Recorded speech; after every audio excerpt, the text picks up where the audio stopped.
Today is vegetable garden irrigation day. Now I'm right in the middle of the bathroom remodel for my client, so time is at a premium for me. And since I'm only growing in 3 of the beds right now, that's all I'm going to have time to get those things up and running, the irrigation up and running in those beds. So now here, my big box of irrigation parts, I have my small box of irrigation parts where I have the most commonly used stuff and a few tools. And unlike the rose garden, I'm taking this out with me right away the first time. Anyway, let's go out there and get started. So each of the 6 beds is laid out just like this one.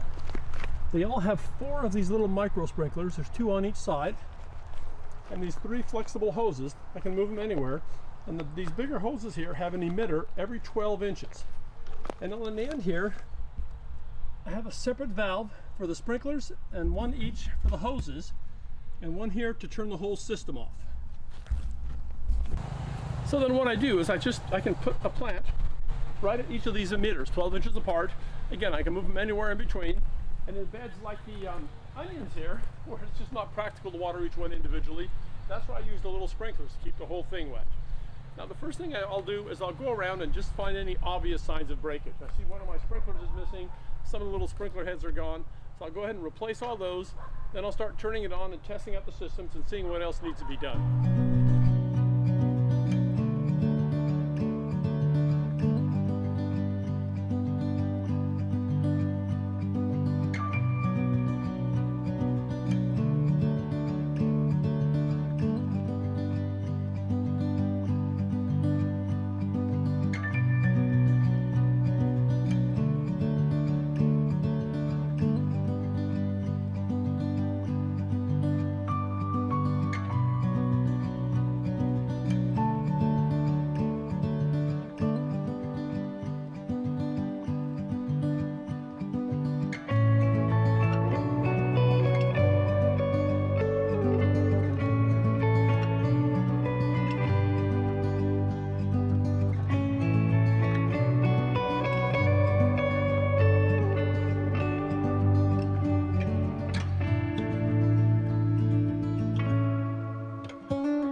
Those first 2 are working great. Now on the third one where I have things growing now, I got the old cold frame in there. Now everything that was growing inside of that cold frame is finished, so I'm going to go ahead and move it out of the way, but I'm going to, just like the opposite of when I brought it out, I'm going to have to take the lid off, carry that over, and then take the cold frame out. It's just too hard to carry the whole thing by myself.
can hardly even believe that. That one is just fine. It doesn't need a thing. It's working perfectly.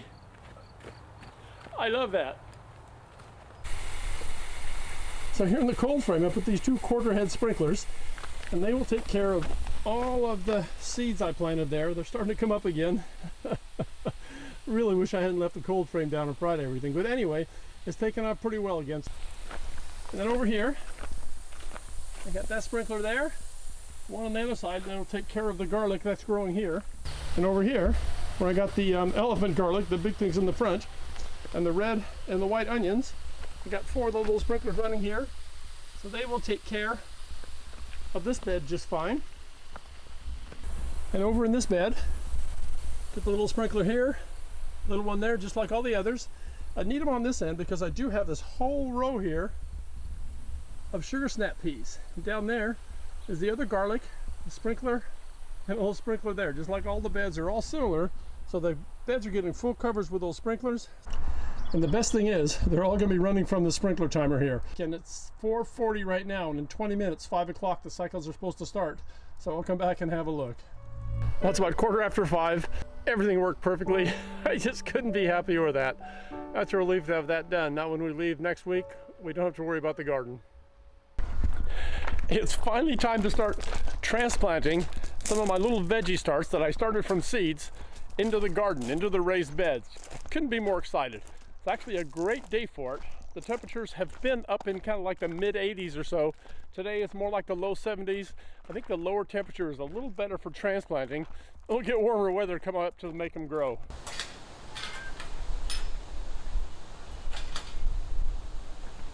So now I did get a little start right at the end of the day yesterday. Here in my onion bed, I pulled the weeds.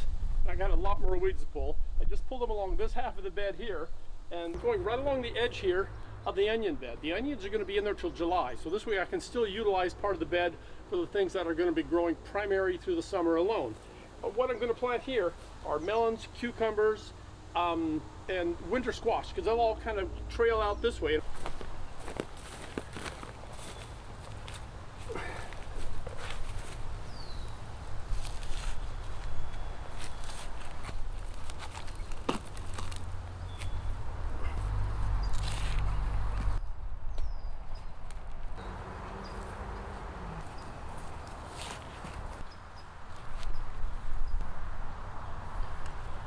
Now I have these drip lines here that have an emitter. That's where the water comes out every 12 inches. So I'm planting each of my little plants right by one of those emitters, because right now I have sprinklers watering the whole bed here because there's no way to really water the onions individually.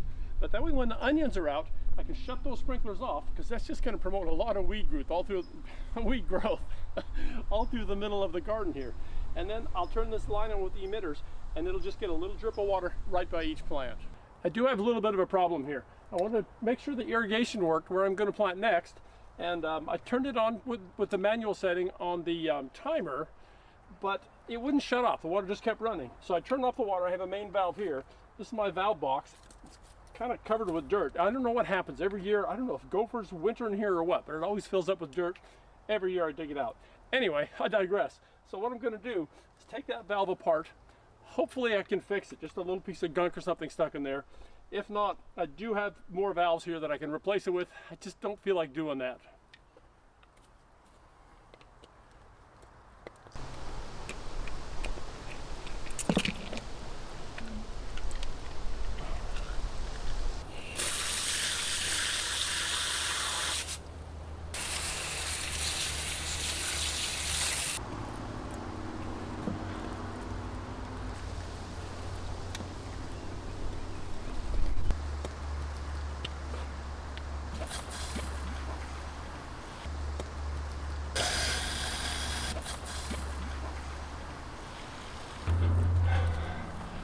All right, I think I got it.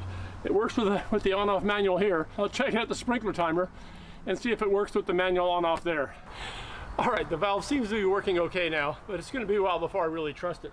But in any event, I want to go ahead and get these planted. I'll water them by hand if I have to until I get the valve totally solved. Most important thing now is to get these guys in the ground so they can really start growing.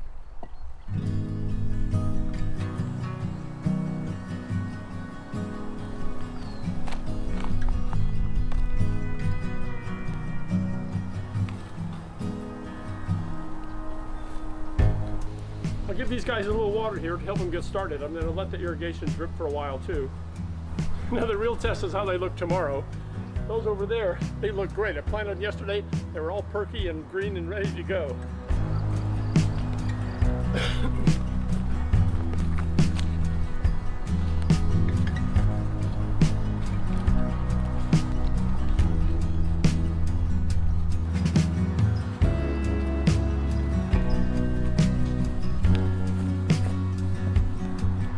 Now these are green beans, the pole beans. I'm gonna go ahead, I wanna get them in the ground so they start growing now. And I'll get the poles in a few days when I get a chance. Right now I just want to get as much stuff in the ground, transplanted as I can. That way it'll get over the transplant shock, start growing like crazy.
These are my custom tomato cages I made.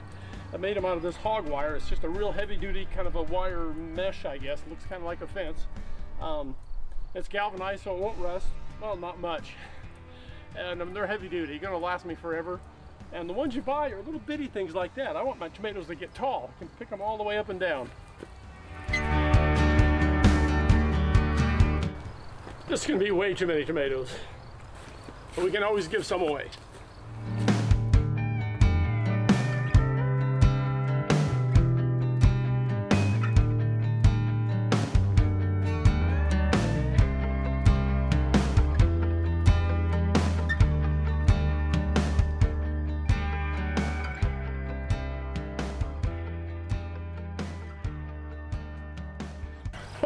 Everything looks great. I got my tomatoes in over here, melons, cucumbers, and winter squash there. They'll trail out to the side. Right there, pole beans, I put 8 of those in. I'll put the poles up later. I got plenty of time for that. Over there, volunteer potatoes from last time I tried those. More in the distance there, I put in some zucchini and some eggplant. Now I do have some peppers, but they're just too small still. I've got some jalapeno and some bell peppers that are gonna go in. They're gonna go in way at the end over there past that other garlic. They're still in the cold frame, even though I'm keeping the lid open. But that's the area where I'll plant my peppers and anything else I can come up with. And of course, I still have the garlic and onions that I planted last fall and the sugar snap peas that went in earlier this spring. And now, all I can do is keep watering it and watching it.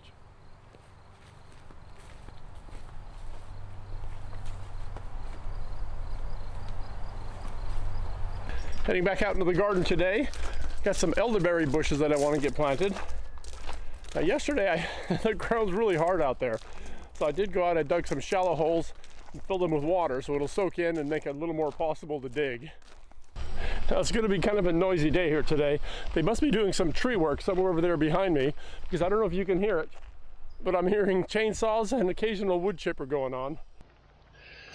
I've decided to put the elderberries, get that gate shut, put the elderberries over on this side of the garden. Now these are photinias here in the pot, and they're ultimately going to be planted in the ground somewhere. We have a spot for them, but I'm just not ready to plant those yet. I got a fence I got to rebuild first, and we just got a really good price on them last year, and they've been growing ever since, so it's just been a really good value for us. Now here are the 4 holes that I dug and stoked with water, so the water's all soaked in, so the digging should go pretty well. Now there's that wood chipper. I know you can hear that, so I'll just go quiet for a little while the wood chipper's running.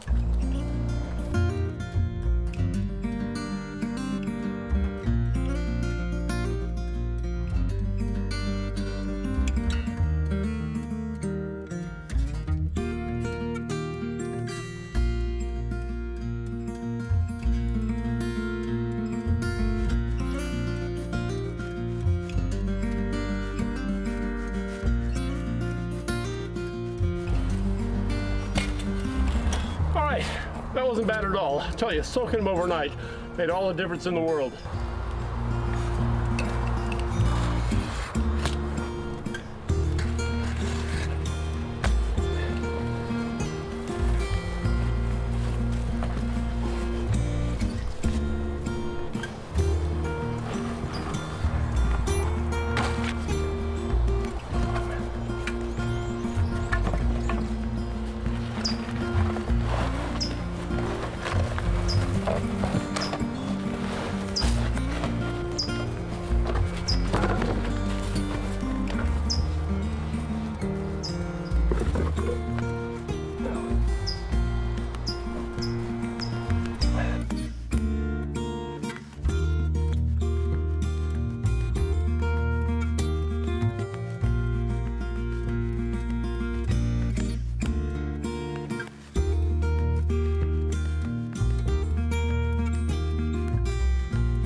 All right, a little break from the noise next door.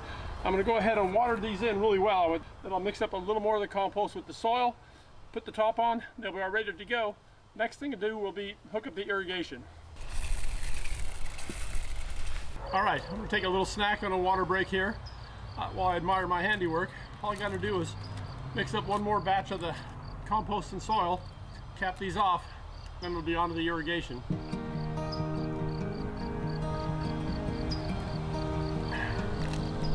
There's a lot of noise, but the first thing I'll do is shut this water off. And I'm going to cut in right here, put it in the T for the new automatic valve.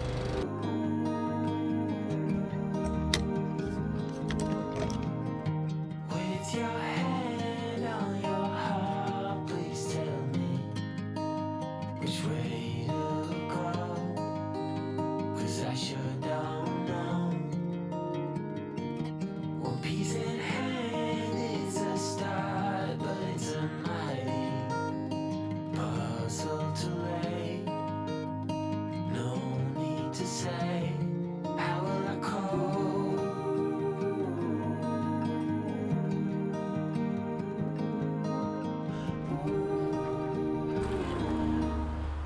It's quiet now.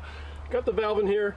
I'm a little unsure about exactly how well that glue went. I had a little water dripping out of the pipes, but I put as much glue as I could on there, mushed it around and moved it around, so I think I'll be okay. I got about 20 minutes before the sprinklers are supposed to start running, so I'm gonna leave the water off until the last minute, turn it on and hope for the best. In the meantime, I'm gonna go ahead and start hooking up this drip line that'll go along the elderberry bushes here. Till I find my way, how will I call?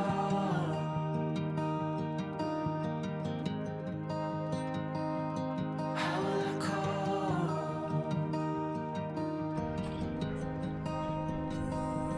How will I call?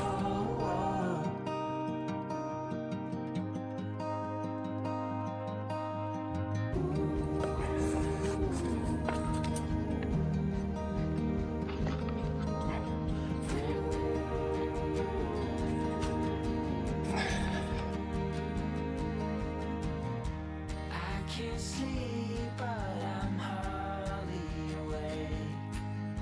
A limbo down. Well, the glue joint held, and that's a good thing because I really didn't feel like taking that apart, trying to fix it somehow. And I ran that 5/8 drip line all the way through a very shallow trench. It doesn't need to be deep. I just want to get it a couple inches under so we don't trip over it. But it's getting a little late now, so I'm going to go ahead and head on in. I'm going to finish this up tomorrow. But it was a very good afternoon in the garden. All right, it's actually 2 days later. The bright side is there's no chainsaws and there's no wood chippers going, so that'll make everything a lot better. Yesterday I didn't have a whole lot of time, so I didn't get into any of this plumbing stuff. I went ahead and made the final connections on the wire that runs between the valve and the sprinkler timer. The wire is already in place. I just had to do the hookups on at each end real quick. And I just made up these little guys here. So now I have 4 of these that I made. It's 2 little emitters with a T with a T here in the middle of what's called the distribution line. So now what I need to do is poke a hole with this clever tool right here in this line take a short piece of this hose here, put an elbow on it, and I'm going to go ahead and take this, push it in there. I'm going to cut off a little extra here because I want to be sure that I can easily position them anywhere around. This also has a little fitting. It's kind of a barbed fitting, and that pushes right in there. And I'll get one of these of each of the elderberries. And again, they're just half sprinklers, so they're going to spray a little half circle, and that should be perfect. Now I'm just going to go ahead and repeat this for the other three.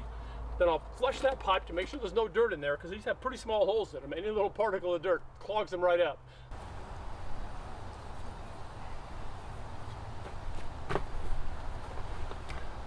All right, now I'll just go ahead and turn that on manually from the sprinkler timer and flush it out, and I'll cap the end, and then I can adjust those sprinklers.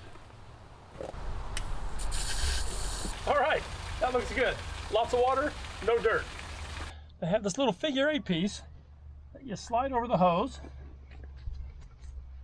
and you bend that down, and all it really does is it kinks the hose here so no water can get through.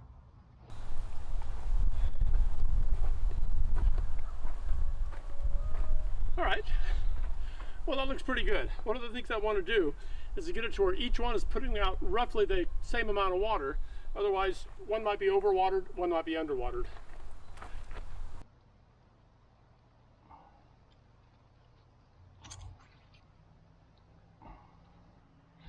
Okay, that's some pretty even coverage there. Just go ahead and do the other three and make any adjustments along the way that I might need.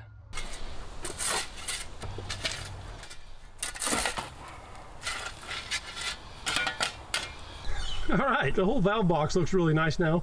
Pretty tidy in there. This guy here is sprinkling away. That guy there is sprinkling away. This one here, you get a good look. And there we go. Now it's really just a matter of a few days of trial and error to figure out just how long that should run every day. But I'll get that figured out over time.